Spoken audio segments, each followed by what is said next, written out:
Everyone, आज हम बात करेंगे यूनिट 1 ऑप्टिकल फाइबर टेक्नोलॉजी। इसमें हम कवर करेंगे session 1 growth and opportunities in broadband and fibre industry.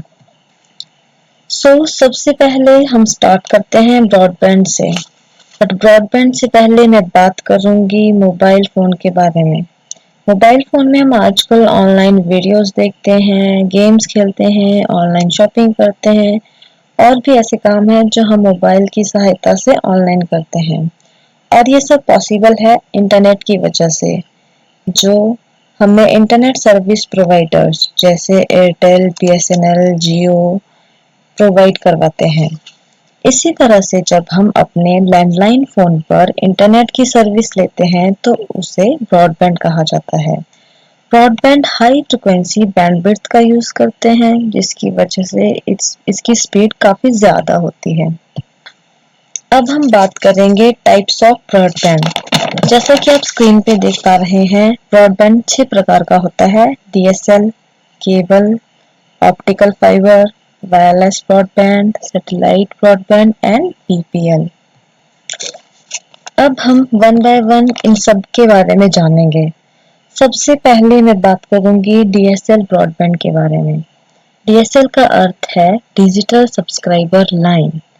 इसमें जो डाटा होता है वो डिजिटल फॉर्म में ट्रांसमिट होता है, पर जो हमारी ट्रेडिशनल टेलीफोन लाइंस हैं उसमें जो डाटा जाता है वो एनालॉग फॉर्म में जाता है। तो इसके लिए हमें एक ऐसे डिवाइस की जरूरत पड़ती है जो हमारे डाटा को डिजिटल में कन्वर्ट कर सके। इसके लिए हम मॉडेम का उपयोग करते हैं। मॉडेम का फुल फॉर्म है मॉड्यूलेशन एंड डीमॉड्यूलेशन। इसका काम है ये एनालॉग सिग्नल को डिजिटल में कन्वर्ट करता है और डिजिटल सिग्नल को वापस एनालॉग में बदल देता है। इसलिए जब भी हम डीएसएल ब्रॉडबैंड की बात करेंगे तो हमें डीएसएल लाइन के साथ साथ मॉडेम की आवश्यकता पड़े। अब हम बात करेंगे केबल ब्रॉडबैंड के बारे में। केबल मतलब घर में जो हम टीवी देखते हैं, चैनल्स देखते हैं।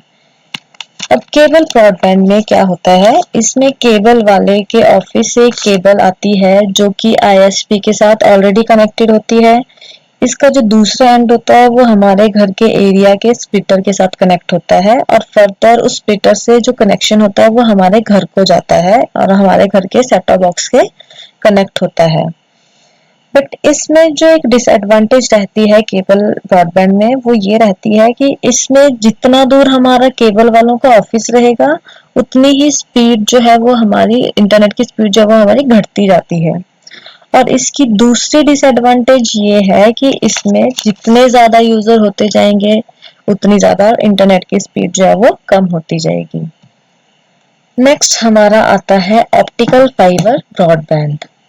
ऑप्टिकल फाइबर ब्रॉडबैंड आजकल सबसे ज्यादा यूज होने वाला ब्रॉडबैंड टेक्नोलॉजी है, क्योंकि इसमें हम ऑप्टिकल फाइबर केबल का यूज करते हैं जो कि हमें एक high speed internet connection provide करती है।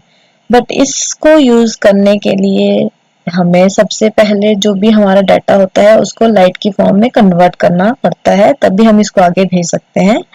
जो केबल होती है इसमें लॉस कम रहता है, सिक्योरिटी ज्यादा रहती है और इसको हम लॉन्ग ट्रांसमिशन के लिए यूज करते हैं। अब हम जानते हैं वायरलेस ब्रॉडबैंड के बारे में।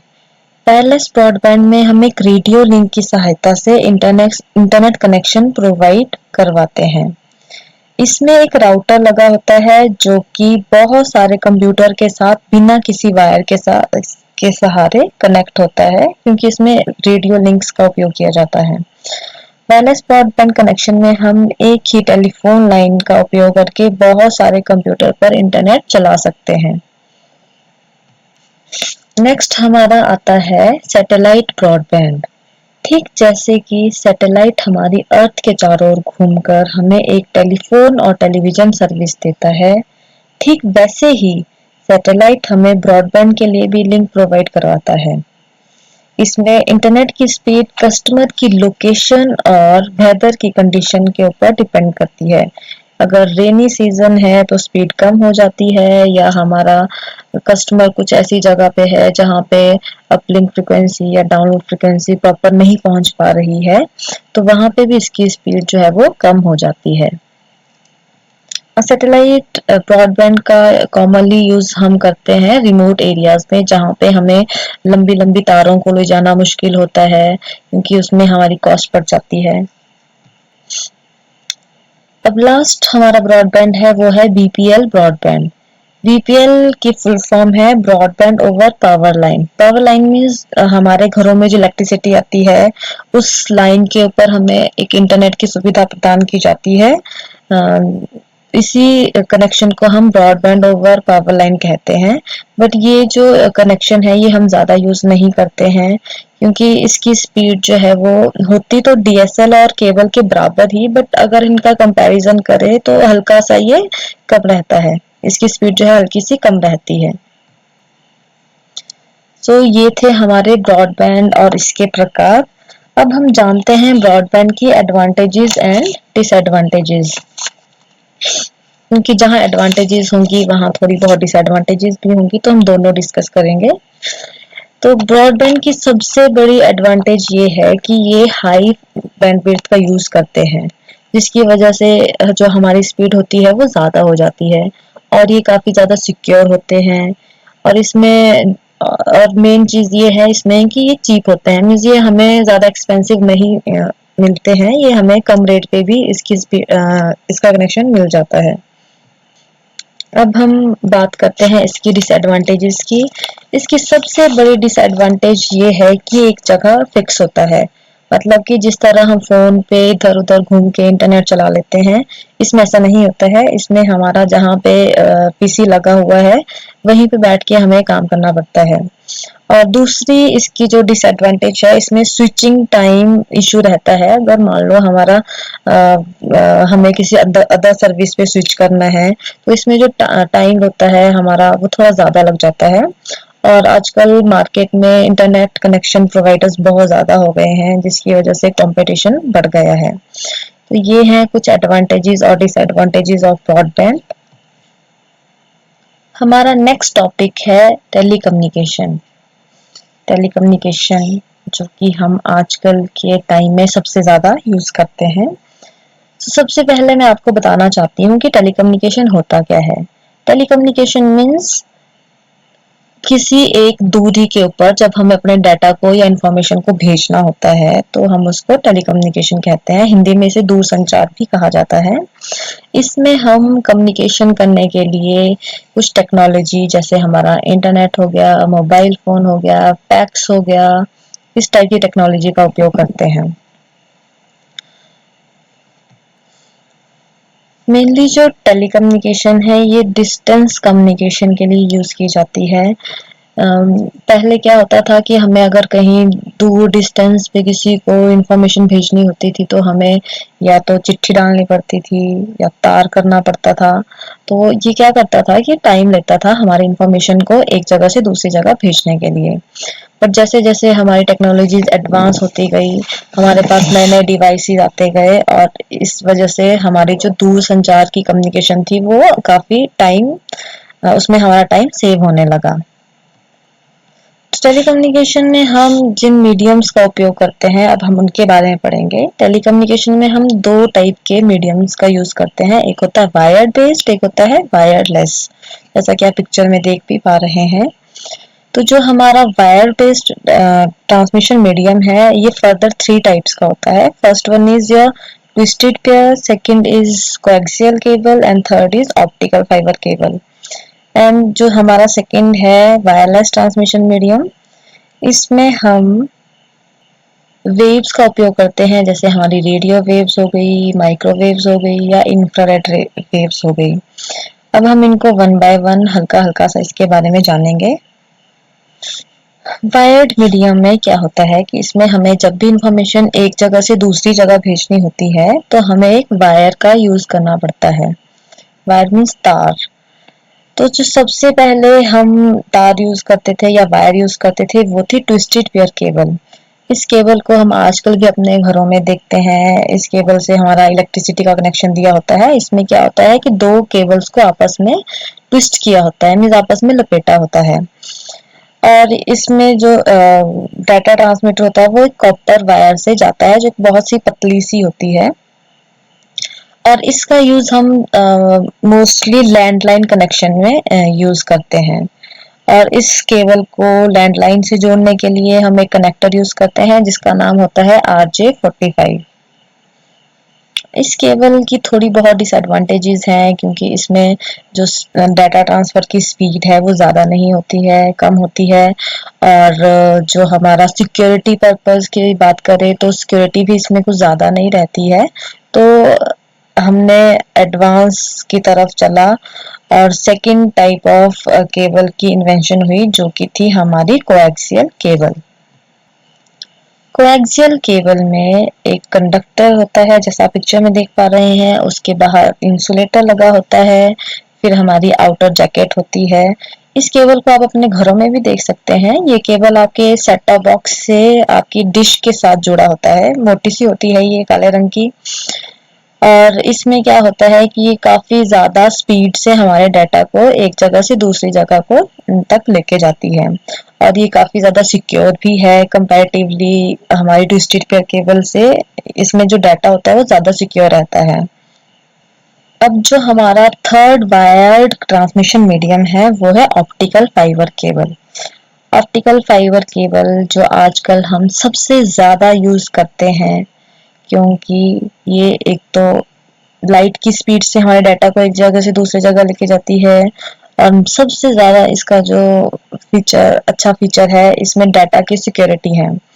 इसमें क्या होता है कि इसकी कंस्ट्रक्शन में सबसे पहला आता है कोर, उसके बाहर आती है क्लैडिंग, फिर आता है कोटिंग, फिर आता है स्ट्रेंथनिंग मेंबर, फिर आता है आउटर जैकेट। तो जो हमारा डाटा ट्रांसफर होगा वो होगा हमारे कोर से। और जो डाटा होगा वो हमेशा लाइट की फॉर्म में जाएगा। तो जो भी हमारा सिग्नल होगा, चाहे वो इलेक्ट्रिकल फॉर्म में हो या किसी और सिग्नल की फॉर्म में हो, सबसे पहले हमें उसको सिग्नल को लाइट की फॉर्म में कन्वर्ट करना पड़ता है। और ये जो केबल होती है ये ज्यादातर हमारी लॉन्ग डिस्टेंस के लिए यूज की जाती है।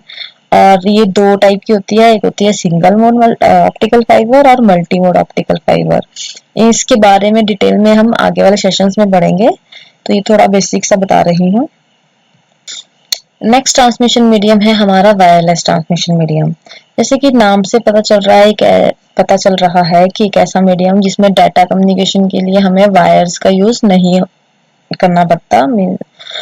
तो इसमें क्या होता है कि जब भी हमें एक स्थान से दूसरे स्थान तक डाटा को भेजना होता है तो हम इसमें वेव्स मतलब तरंगे, इनका यूज करते हैं। जैसा कि आजकल सबसे ज्यादा हमारा मोबाइल फोन है। जब हम मोबाइल फोन पे बात करते हैं तो हमें किसी भी तार के साथ कनेक्ट करने होने की जरूरत नहीं पड़ती है। उसमें हम चलते फिरते कहीं भी फोन को पॉकेट में डाल के हम बात कर सकते हैं। और इसमें हम क्या करते हैं, इसमें हम वेव्स का यूज करते हैं, जैसे हमारी माइक्रोवेव्स हो गई, जिनका यूज हम सैटेलाइट कम्युनिकेशन में करते हैं। फिर हमारी रेडियो वेव्स आई जिसका यूज हम मोबाइल कम्युनिकेशन में करते हैं।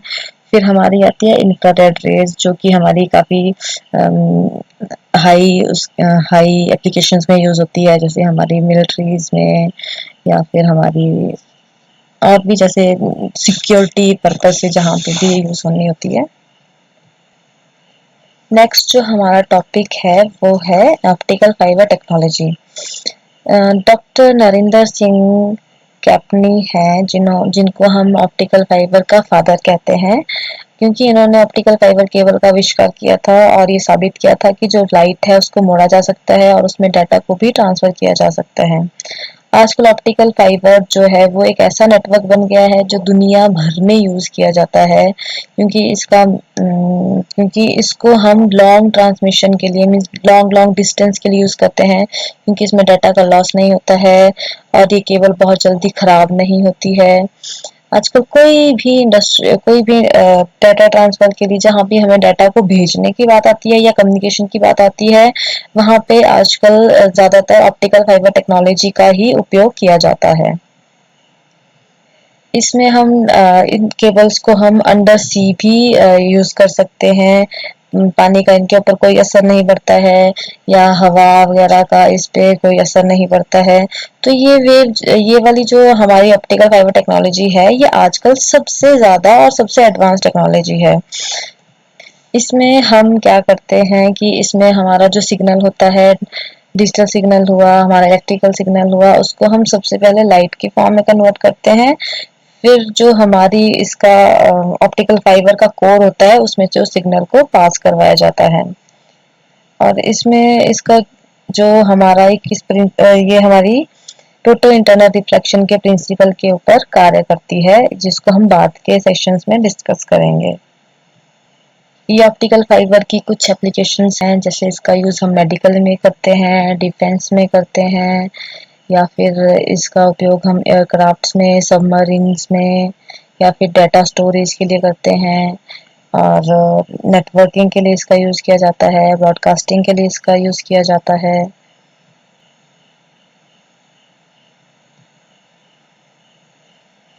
लास्ट में हम डिस्कस करेंगे ऑप्टिकल फाइबर टर्मिनोलॉजीज की। मीन्स की ऐसी टर्म जो ऑप्टिकल फाइबर में ज़्यादातर यूज़ होती है। इसमें सबसे पहला है हमारा फाइबर। फाइबर एक कांच का पतला सा रेशा होता है, या फिर ये प्लास्टिक का भी बना होता है। इसमें एक ये बिल्कुल हमारे जितना ह्यूमन हेयर होता है उतना पतला होता है।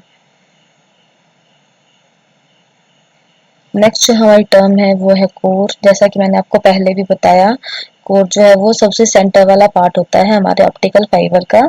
जो कोर का जो रिफ्रैक्टिव इंडेक्स होता है वो हमारा क्लैडिंग से ज़्यादा होता है। जो को अब नेक्स्ट हमारा जो पार्ट आता है या टर्मिनोलॉजी हमारे ऑप्टिकल फाइबर में यूज होती है वो है क्लैडिंग। क्लैडिंग जो है वो हमारे कोर के बाहर वाले हिस्से को कहा जाता है। ये क्या करता है कि कोर को ढक के रखता है, ताकि जो हमारा सिग्नल है वो इसके बाहर ना जा सके और सिग्नल का लॉस ना हो सके। और इसका जो रिफ्रैक्टिव इंडेक्स होता है वो हमारे कोर के मुकाबले थोड़ा कम रहता है। फिर आती है हमारी जैकेट। ऑप्टिकल फाइबर के आउटर मोस्ट पार्ट को हम जैकेट कहते हैं। ये कोर और क्लैडिंग को प्रोटेक्शन प्रोवाइड करता है और सिग्नल को लॉस होने से भी बचाता है, और फाइबर का जो कोर है उसको टूटने से भी बचाता है। फिर नेक्स्ट आता है हमारा मोड। मोड मीन्स की प्रकाश की किरण जो एक माध्यम से प्रसारित होती है, उस माध्यम को हम मोड कहते हैं। तो ये था हमारा थोड़ा सा basic of optical fibre communication, या हम कह सकते हैं इसमें हम थोड़ा सा ब्रॉडबैंड के बारे में पढ़े। और इसके आगे के सेशंस भी हम आपको प्रोवाइड करते रहेंगे। तब तक के लिए thank you. Have a nice